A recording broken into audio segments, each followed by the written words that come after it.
Trump lashes out at disloyalty of unsupportive evangelical leaders. Hunter Biden asks judge to stop his 4-year-old daughter, who he had with a stripper, from taking his surname, say reports. McCarthy is not a leader. Republicans don't trust each other.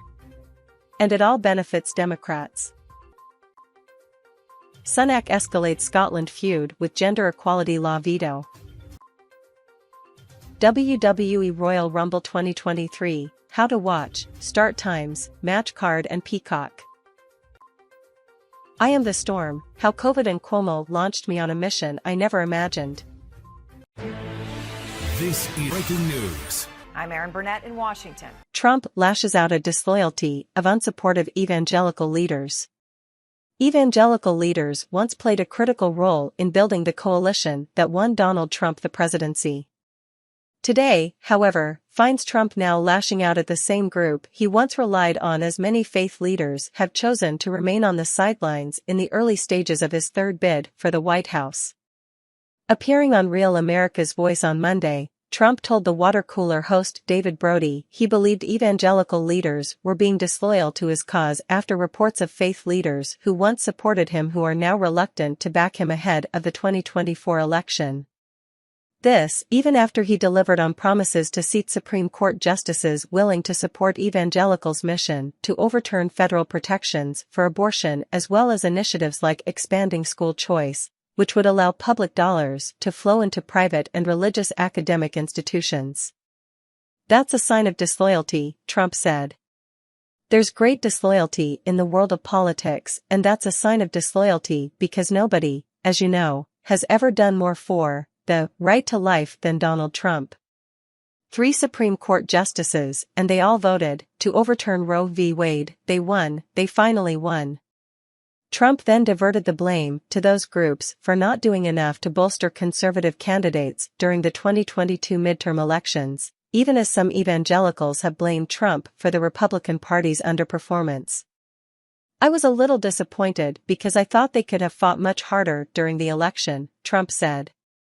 A lot of them didn't fight or weren't really around to fight, and it did energize the Democrats. But a lot of the people that wanted and fought for years to get it, they were there protesting and doing what they could have done. But with all of that being said, there's nobody that did more for the movement than I have. And that includes the movement of evangelicals and Christians and the movement very much of right to life, he said. Though polls show Trump remains the Republican frontrunner for his party's nomination a year and a half from now, he may have some reason to worry. The evangelical vote was essential to Trump's winning coalition in 2016 as well as his performance in his losing re-election bid in 2020, when he secured record-high support from white, evangelical Christians across the board, according to exit polling compiled by the Pew Research Center. Meanwhile, some who previously endorsed Trump now appear to be up for grabs.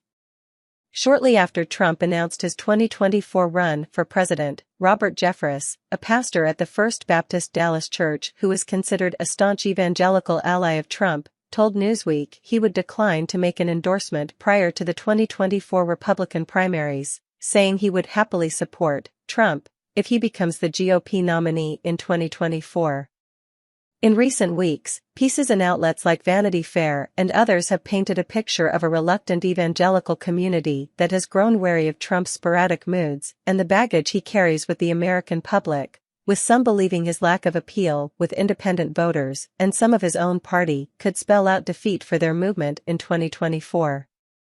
Particularly after Trump's endorsements in the 2022 midterms appeared to actually hinder conservative nominees in numerous races when a key evangelical policy goal, the prohibition of abortion, was on the ballot nationwide. According to New York Times exit polling from the 2020 election, evangelical support for conservative candidates actually dropped by as much as 5 points in some states after 4 years of Trump, potentially robbing the GOP of much-needed victories in key states like Georgia and Michigan that year.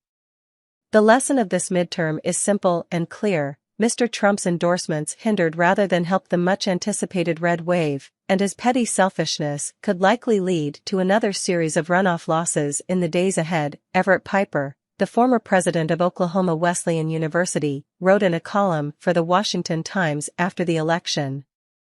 The take-home of this past week is simple: Donald Trump has to go. If he's our nominee in 2024, we will get destroyed. Though Trump's fledgling 2024 campaign has begun building out its networks in early voting and highly religious states like South Carolina that will be critical to his path to the nomination, others are already outpacing him. His former vice president, Mike Pence, has already made a number of appearances at religious universities and churches within the Palmetto State as many anticipate him to launch his own bid for the White House. Other prospective challengers, like Florida Governor Ron DeSantis, have also sought to supercharge their image with evangelicals, including deploying increasingly biblical prose into their campaign pitches to voters. Pence was succinct in his assessment of the 2024 field in a recent interview with CBS News' Robert Costa. "I think we've got time. The only thing we've decided for sure is that we weren't going to let anybody else make our decision for us," he said.